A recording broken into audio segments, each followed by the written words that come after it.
먼저 하나님의 말씀 누가복음 23장 44절로 46절을 제가 봉독하겠습니다. 때에 제60쯤 되어 해가 빛을 잃고 온 땅에 어둠이 임하여 제90까지 계속하며 성소의 휘장이 한가운데가 찢어지더라. 예수께서 큰 소리로 불러 이르시되 아버지 내 영혼을 아버지 손에 부탁하나이다 하고 이 말씀을 하신 후 숨지시니라. 오늘은 그리스도의 가상칠언 중 마지막 7번째 말씀, 아버지 내 영혼을 아버지 손에 부탁하나이다. 이 말씀을 가지고 하나님의 말씀을 대언하도록 하겠습니다. 제가 늦가기로 신학을 할 때 대학에서 얼마 떨어지지 않은 청학교회를 맡아 목회를 하면서 신학을 공부하고 있었습니다. 지금은 천지개벽이 되어서 청학리가 큰 도시가 되었지만 당시는 작은 시골 마을이었고 교인들도 30-40명 정도 되는 작은 교회였습니다. 그런데 그 교회에 김필세 할머니라는 80이 넘은 분이 계셨습니다. 북한에서 남하신 분인데 순안 음영학교 출신입니다. 김창세 박사라고 순안 음영학교 교사를 지냈고 한국인 최초의 보건학 박사이며 독립운동가였던 분과 친척이 되는 분입니다. 아드님은 6.25 때 전쟁에 나가서 행방불명이 되셨고 약대를 다니던 딸은 인민군에 끌려갔고 막내 따님은 피난 중에 잃어버렸다고 합니다. 그 후에 기적적으로 다시 만났지만 그 따님은 미국으로 가시게 되어서 할머니 홀로 살고 계셨습니다. 제가 부임하자 할머니는 혼자 사는 데가 죽어도 아무도 모른다면서 매일 자기 집에 들러달라고 부탁을 하셨습니다. 마침 그 할머니 집이 큰 길가에 있어서 학교에서 돌아올 때마다 들렀습니다. 제가 들어가면 보시던 신문을 내놓고 어떤 기사나 그 단어의 뜻을 묻기도 하고 또 북한에서 살던 이야기, 6.25 때 남아던 이야기 등을 해주시곤 했습니다. 해가 지나며 점점 몸이 쇠약해지니까 자기 장례를 저에게 부탁하셨습니다. 자신이 죽으면 누구에게 연락할 것인지, 또 통장과 도장은 어디에 있는지, 그리고 어디에 매장할 것인지를 부탁을 하시는 겁니다. 그리고 자신이 지어놓은 수의를 보여주시면서 이것만 입으면 껄끄러우니까 안에 입는 수의는 따로 구해서 입혀달라고 하셨습니다. 제가 신학과를 졸업할 때가 되니까 전도사님이 계실 때 죽어야 할 텐데 전도사님이 떠난 후에 죽으면 누가 장례를 치러주나 이러면서 걱정을 하시는 겁니다. 그때마다 걱정하지 마시라고 제가 꼭 와서 말씀하신 대로 장례를 치러드리겠다고 약속을 하곤 했습니다. 그러던 어느 날 오후에 밭에 이렇게 갔다 오시다가 그 무면허 오토바이에 치여서 그 자리에서 숨을 거두셨습니다. 저는 할머니께서 유언하신 대로 장례를 잘 치러드렸고 지금은 포천 재림묘지에서 재림의 아침을 기다리고 계십니다. 예수께서 십자가에서 다 이루었다고 외칠 때 그 성소 휘장 한가운데가 찢어졌습니다. 그러자 하나님께서 임재하시던 지성소가 드러났습니다. 휘장이 찢어진 것은 우리를 위하여 새롭고 산 길이 열린 것을 의미합니다. 본래 지성소는 1년에 한 번 오직 대제사장만이 들어갈 수 있었습니다. 십자가 이전에는 하나님과 사람 사이에 중보자가 필요했습니다. 그러나 이제는 누구나 그리스도로 말미암아 인간 중보자 없이 왕 같은 제사장으로서 하나님께 직접 나아갈 수 있게 된 것입니다. 지상에서의 구속 사역을 다 마친 예수께서는 이제 자신의 영혼을 하나님께 맡기는 기도를 드리셨습니다. 아버지, 내 영혼을 아버지 손에 부탁하나이다. 그리고 6시간에 걸쳐 십자가에서 벌인 최후의 대쟁투와 고통을 끝내시고 숨을 거두셨습니다. 예수님의 가상칠언 중 마지막 7번째 말씀은 시편 31편 5절의 말씀을 인용하신 겁니다. 시편 31편은 사울이 다윗을 잡으러 마온 광야에 왔을 때 지은 겁니다. 광야 그 남쪽에 사는 10사람들이 사울에게 가서 다윗이 숨은 곳을 알려주었어요.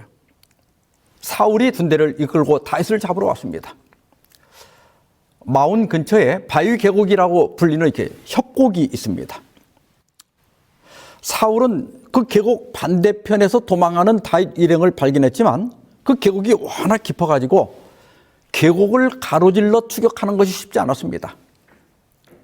그러나 사울이 끈질기게 추격하여 거의 포위할 무렵에 전령이 달려와서 블레셋 사람들이 쳐들어온 것을 알렸습니다. 사울은 할 수 없이 군대를 돌려서 돌아갈 수밖에 없었습니다. 그래서 그곳을 셀라 하마느 곧 분리의 절벽이라고 하였습니다. 사울의 추격을 따돌린 절벽이라는 뜻이겠죠. 절체절명의 위기에서 다윗은 그들이 나를 위하여 비밀이 친 그물에서 빼내소서. 주는 나의 산성이시니다. 내가 나의 영을 주의 손에 부탁하나이다. 진리의 하나님 여호와여, 나를 속량하셨나이다. 이렇게 기도했습니다. 다윗은 위기가 닥칠 때마다 오직 하나님만이 자신의 반석이시고 요새시고 방패시고 구원의 뿌리시며 산성이시라고 고백합니다. 하나님만이 난공불락의 요새와 같은 안전한 피난처임을 믿었기 때문입니다. 그래서 다윗은 자신의 영을 하나님의 손에 맡겼습니다. 여기 영은 히브리어로 루아흐인데 육체를 떠난 영혼이 아니라 육체의 생명을 불어넣는 에너지, 곧 숨 혹은 호흡을 의미합니다. 다윗은 자신이 죽은 후에 영혼을 하나님께 맡긴 게 아니고 자신의 살아있는 생명 자체를 맡긴 겁니다. 또한 부탁하나이다, 이 말은 히브리어로 아페키드인데 이것은 자신의 생명 전부를 하나님 손에 이양하는 것을 의미합니다. 다윗은 자신의 생명을 하나님의 손에 맡기는 것이 가장 안전하다는 것을 알고 있었습니다. 예수님은 시편 31편 5절을 인용하시면서 맨 앞에 아버지를 삽입하셨습니다. 아버지란 어떤 분입니까? 아이들이 배가 고프거나 사랑을 받고 싶거나 위로가 필요할 때는 누구를 찾습니까? 예외가 있겠지만 대개 어머니를 찾을 겁니다. 그러면 아버지는 언제 찾습니까? 아마 힘과 용기가 필요하거나 위험하거나 안정감과 확신이 필요할 때 아버지를 찾을 겁니다. 예수께서 맨 먼저 아버지를 부른 것은 자신의 생명을 가장 안전하게 그리고 확실하게 위탁할 수 있는 분이 성부 하나님이시기 때문입니다. 예수님은 요한복음 10장 28절 29절에서 내가 그들에게 생명을 주노니 영원히 멸망하지 아니할 것이요 또 그들을 내 손에서 빼앗을 자가 없느니라. 그들을 주신 내 아버지는 만물보다 크심에 아무도 아버지 손에서 빼앗을 수 없느니라고 하였습니다. 예수님은 내 양은 내 음성을 들으며 나는 그들을 알며 그들은 나를 따른다고 말씀하셨습니다. 그리고 나를 따르는 그들에게 영생을 준다고 말씀하셨습니다. 여기 준원이는 시제가 현재입니다. 영생의 선물은 나중이 아니라 지금, 믿는 지금 주어집니다. 그래서 우리는 이미 그 영생의 카테고리 안에 들어와 있습니다. 그래서 그리스도인들에게 죽음은 그저 잠에 불과한 것입니다. 그러면서 영원히 멸망하지 아니할 것이라고 했습니다. 이것은 그리스도인들이 죽지 않는다는 것이 아니고 천년기 후에 영원한 사망인 둘째 사망을 당하지 않을 것이라는 뜻입니다. 그러면서 그들을 내 손에서 빼앗을 자가 없다고 말씀하셨어요. 그런데 29절에 보면 예수님 뒤에는 누가 있습니까? 성부 하나님이 계십니다. 내 아버지는 만물보다 크심에 아무도 아버지 손에서 빼앗을 수 없느니라. 예수님 안에 있는 것은 하나님 아버지 손에 있는 겁니다. 그리고 성부 하나님은 만물보다 크시기 때문에 아무도 그 손에서 빼앗아 갈 수 없습니다. 예수님은 그런 성부 하나님을 아셨기 때문에 마지막 순간에 자신의 생명을 성부 하나님께 맡긴 겁니다. 예수님은 기도를 가르쳐 주시면서 성부 하나님을 하늘에 계신 우리 아버지라고 부르라고 가르치셨습니다. 여러분, 우리에게는 아버지가 계십니다. 불안할 때, 외로울 때, 힘과 용기가 필요할 때 하나님 아버지를 찾으십시오. 그러면 만물보다 크신 우리 아버지께서 우리를 붙들어 주시고 보호해 주시고 힘과 용기와 지혜와 소망을 주실 겁니다. 예수님은 큰 소리로 아버지를 부른 후에 내 영혼을 아버지 손에 부탁하나이다라고 기도했습니다. 여기 영혼으로 번역된 헬라어는 푸뉴마입니다. 푸뉴마는 히브리어 루아우와 같은 뜻인데요. 호흡, 바람, 생명 이런 것들을 의미합니다. 이 단어는 육체를 떠난 어떤 의식 있는 존재를 가리키지 않습니다. 단어 그대로 목숨이나 생명 등을 의미합니다. 우리는 예수님의 이 마지막 말씀에서 죽는 법을 배워야 합니다. 사람은 태어나서 죽을 때까지 4가지 통과 의례를 거친다고 합니다.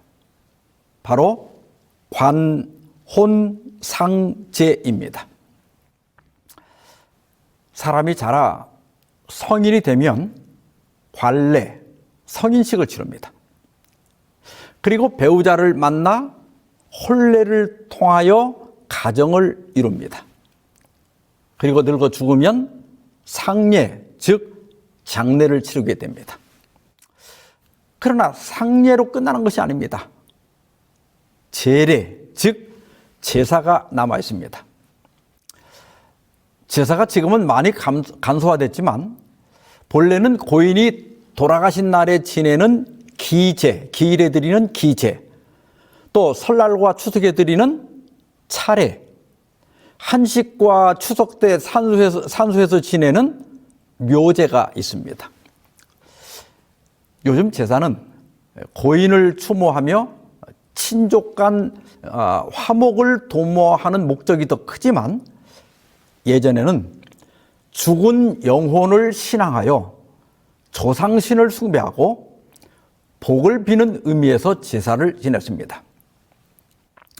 제가 국민학교 다닐 때 어느 날 부모님께서 큰 집에서 지내는 제사가 몇 번인가 세어보는 것을 들었는데요. 16번이나 된다고 합니다.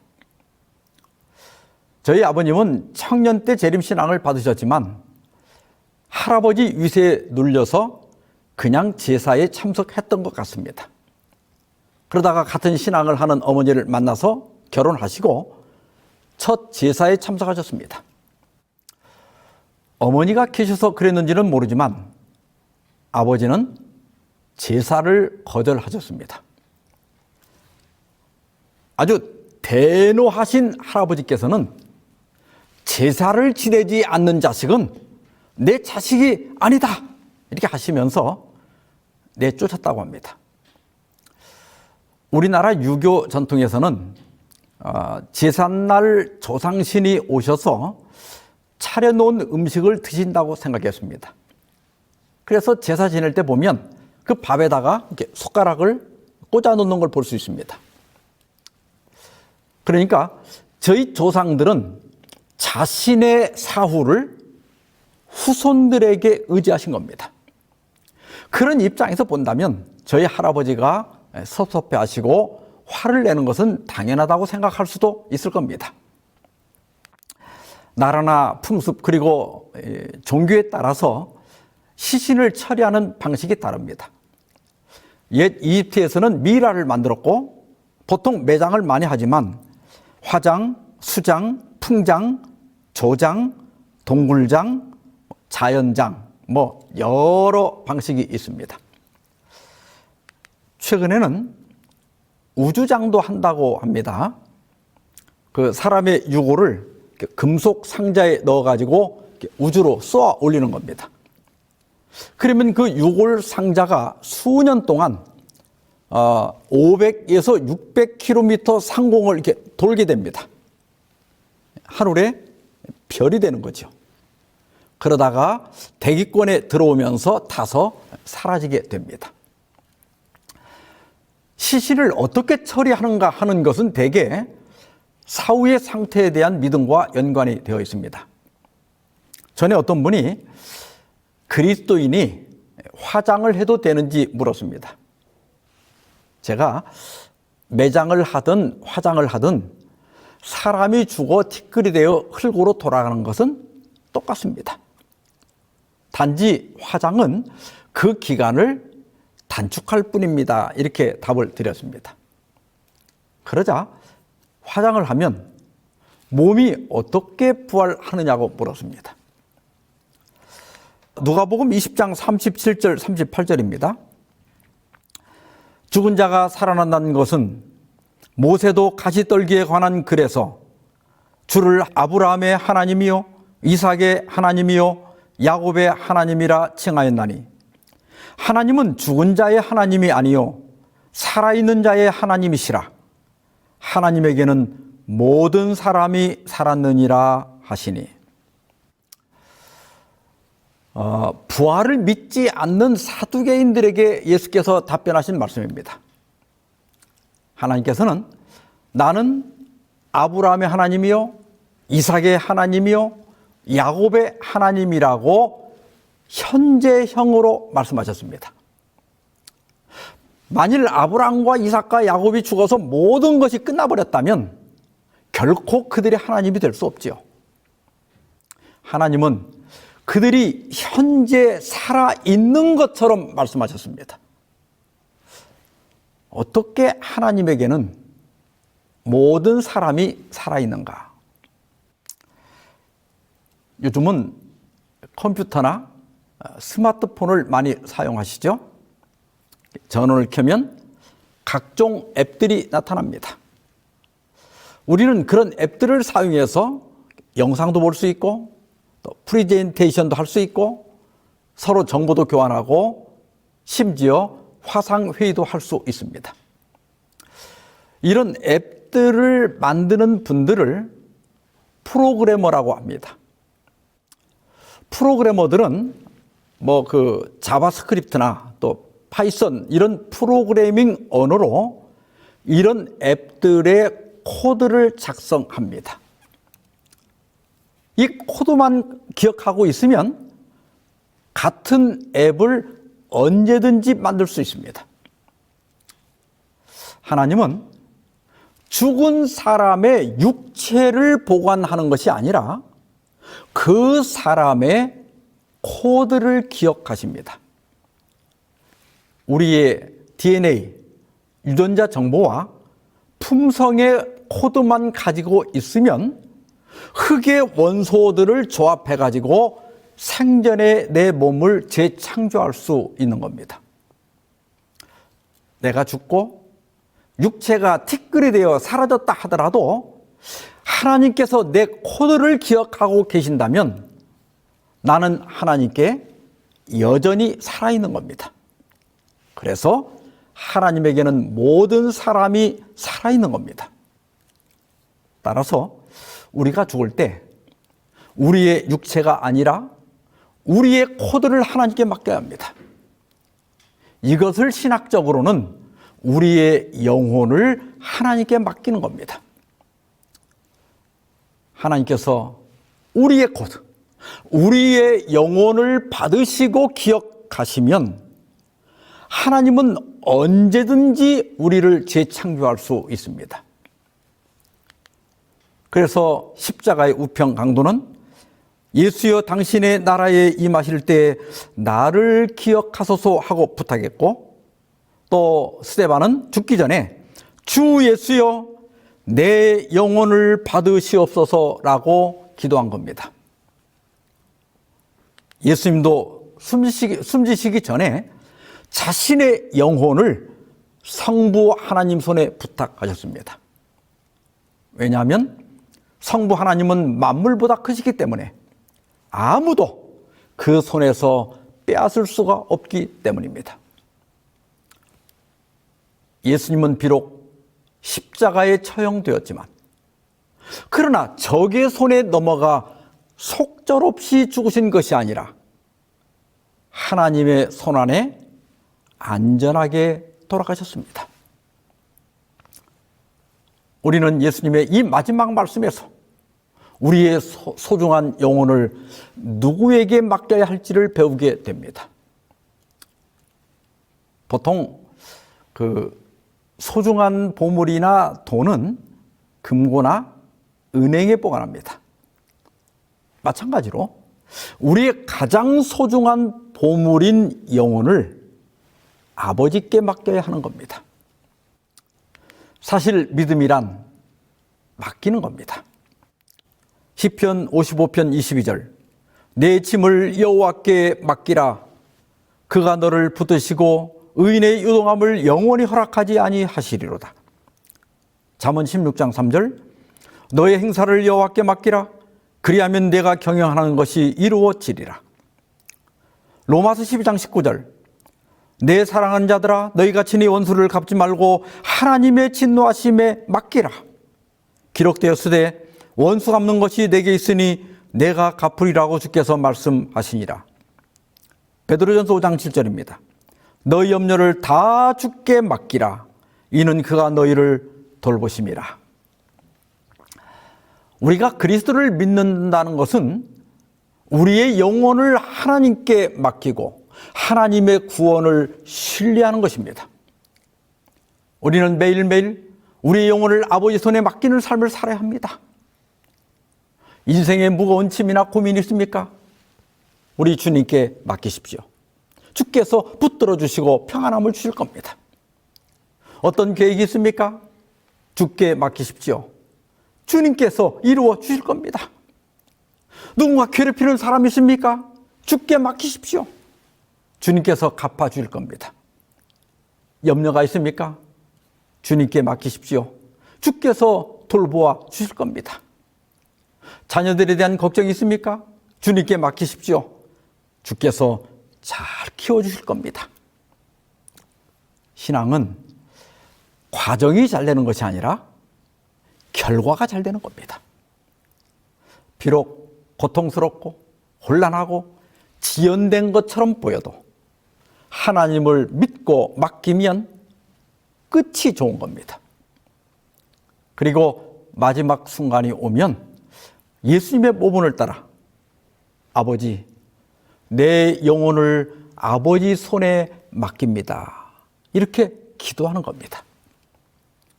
그때 우리는 죽음의 두려움 없이 주님 손 안에서 안전하게 잠들 수 있습니다. 우리 믿음의 선조들은 폴리가브로부터 어거스틴, 베르나르, 얀 후스, 마르틴 루터, 그리고 필립 멜라니톤, 이 수많은 하나님의 종들이 마지막에 이 기도를 드렸다고 합니다. 아무도 보는 이유 없이 홀로 외롭게 죽어간 사람들도 있을 겁니다. 그러나 시편 116편 15절에 성도의 죽는 것을 여호와께서 귀중히 보신다고 했습니다.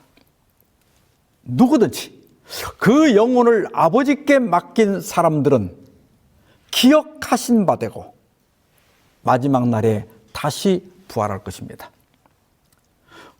그러므로 사도 베드로는 베드로전서 4장 19절에서 이렇게 말합니다.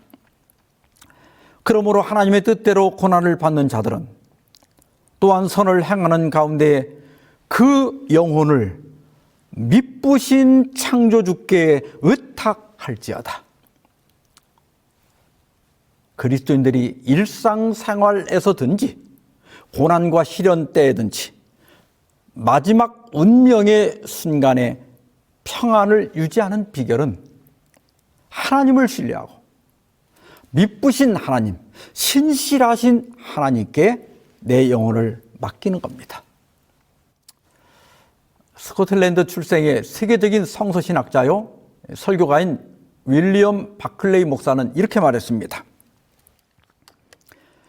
예수님은 입술에 기도를 달고 돌아가셨다. 아버지, 내 영혼을 아버지 손에 부탁하나이다. 시편 31편 5절에 아버지라는 한 단어가 추가된 기도이다. 이 구절은 모든 유대인 어머니들이 밤에 자녀들이 잠들기 전에 하도록 가르쳤던 기도이다. 우리가 이제 누워 자겠다라고 말하듯이 유대인 어머니는 캄캄한 어둠이 덮이기 전에 내 영혼을 아버지 손에 부탁합니다라고 말하도록 자녀에게 가르쳤다. 예수님은 아버지라는 단어로 기도를 시작하셨기 때문에 더욱 친밀감을 주었다. 예수님은 십자가 위에서조차 아버지의 품에 안긴 아이처럼 죽으셨다. 아마 예수님도 어렸을 때 마리아로부터 이런 기도를 배웠을 겁니다. 예수님은 지상생애를 마치시고 십자가에서 숨을 거두시기 전에 어떤 위대한 명언을 말씀하지 않으셨습니다. 예수님은 어렸을 때 잠자기 전에 배운 기도를 드렸습니다. 아버지, 내 영혼을 아버지 손에 부탁하나이다. 예수님은 자신의 영혼을 성부 하나님께 맡기는 것으로 지상생애를 시작하셨고 또 지상생애를 마무리하셨습니다. 예수님은 이 기도를 드렸을 때 가장 큰 위로를 받으셨고 평안을 얻으셨습니다. 사랑하는 성도 여러분, 예수께서 십자가에서 드린 이 기도를 배웁시다. 매 순간 내 영혼을 아버지 손에 맡기며 살아갑시다. 그리고 삶의 마지막 종점에 도착했을 때 만유보다 크신 하나님 아버지께 내 영혼을 맡김으로 큰 위로와 평안과 소망을 얻게 되시기 바랍니다. 우리는 7번에 걸쳐 그리스도의 가상칠언을 살펴보았습니다. 저는 가상칠언을 마치면서 한 그림을 소개하고자 합니다. 이 그림은 이탈리아 화가 도메니코 페티가 그린 에케 호모입니다. 빌라도는 예수님을 채찍질한 후 모조 왕복을 입히고 가시관을 씌우고 법정 발코니에 세운 다음에 이 사람을 보라고 소리쳤습니다. 이 말을 라틴어로 번역한 것이 에크 호모입니다. 베티는 그때 예수께서 말없이 고개를 떨구고 있는 모습을 그렸습니다. 그리고 예수께서 잡고 계신 난간에 나는 너를 위해 이 모든 일을 겪었다. 너는 나를 위해 무엇을 하였느냐. 이런 글을 써 놓았습니다. 이 그림은 1600년에서 1623년 사이에 그렸을 것으로 추정되고 있습니다. 그로부터 약 200년이 지난 어느 날 프란시스 하버갈이라고 하는 22살의 한 영국인 유학생이 독일 뒤셀도르프 미술관을 둘러보다가 이 에케 호모 그림 앞에서 쉬고 있었습니다. 그녀는 그림 밑에 적혀있는 나는 너를 위해 이런 일을 겪었다. 너는 나를 위해 무엇을 하였느냐. 이 글을 읽는 순간 큰 충격과 감동을 받았습니다. 그래서 이렇게 떠오르는 대로 몇 줄의 시를 썼습니다. 하버갈은 숙소에 돌아와서 그 시를 꺼내 다시 읽어보았지만 미술관에서 느꼈던 감정이 생기지를 않았습니다. 그래서 시를 쓴 그 메모지를 구겨가지고 벽난로에다 던져놨어요. 그런데 그 순간 굴뚝에서 바람이 거꾸로 불어와서 그 메모지가 도로 이렇게 튀어나오는 겁니다. 그녀는 이 시를 태우지 말라는가 보다 하는 생각이 들어서 그 메모지를 갖고 영국으로 돌아왔습니다. 그리고 목사이며 음악가인 아버지에게 그 시를 보여줬어요. 아버지는 아주 좋은 시라고 칭찬하면서 사절까지 완성해 보라고 격려하였습니다. 그렇게 해서 만들어진 찬미가가 내 너를 위하여라는 찬미입니다. 찬미가 430장인데요. 제가 1절만 읽어보겠습니다. 내 너를 위하여 몸 버려 피 흘려 내 죄를 속하고 살 길을 주었다. 너희 위에 몸을 줬건만 너 무엇 주느냐. 너희 위에 몸을 줬건만 너 무엇 주느냐. 이 찬미가는 케노시스 찬송이라고 하는 별명을 갖고 있습니다. 케노시스는 헬라어로 자기 비움, 자기 포기를 의미합니다. 예수께서 우리를 위해서 버리고 또 희생한 것들을 생각하면서 헌신을 다짐하는 찬미입니다. 이 찬미에서 주님은 우리에게 4번을 물으십니다. 난 너를 위해 내 목숨을 주었다. 넌 날 위해 무엇을 주느냐? 난 널 위해 영광의 보좌를 버렸다. 넌 날 위해 무엇을 버렸느냐? 난 널 위해 온갖 고통을 참았다. 넌 날 위해 무엇을 참았느냐? 난 너에게 풍성한 선물을 가져왔다. 넌 나에게 무엇을 가져오느냐? 여러분의 대답은 무엇입니까? 이 가사를 천천히 음미하면서 나를 위해 모든 것을 주신 주님께 다시 한번 헌신하는 시간이 되길 바랍니다. 건강이 허약했던 하버갈은 42살 때 심한 감기로 폐렴에 걸렸습니다. 의사가 임종이 다가왔다고 말하자 살짝 미소를 띠면서 천국문이 가까워지니 너무 좋아요. 이렇게 말했다고요. 그리고 마지막이 되자 메리 워커가 작사한 예수님 주를 신뢰합니다. 내 영혼을 주께 맡기나이다. 이 찬미를 부르며 숨을 거두었습니다. 이 고백이 또한 저와 여러분의 마지막 고백이 되기를 주의 이름으로 축원합니다. 기도하십시다. 자비로운 아버지, 오늘 이 시간 주님의 모본을 따라 저희의 삶과 저희의 영혼을 아버지 손에 맡깁니다. 비록 죄에 얽매이고 방황하고 무력하지만 주님 십자가의 보혈과 능력으로 저희를 정결하게 하시고 붙잡아 주시고 온전하게 하여 주시옵소서. 하루하루 매일매일 저희의 영혼을 아버지 손에 맡기는 믿음을 주시고 우리가 언젠가 마지막 순간에 이를 때 우리를 받아주시고 우리의 이름을 기억하시고 부활의 아침에 우리를 불러주시기를 우리 주 예수 그리스도의 이름으로 기도하옵나이다. 아멘.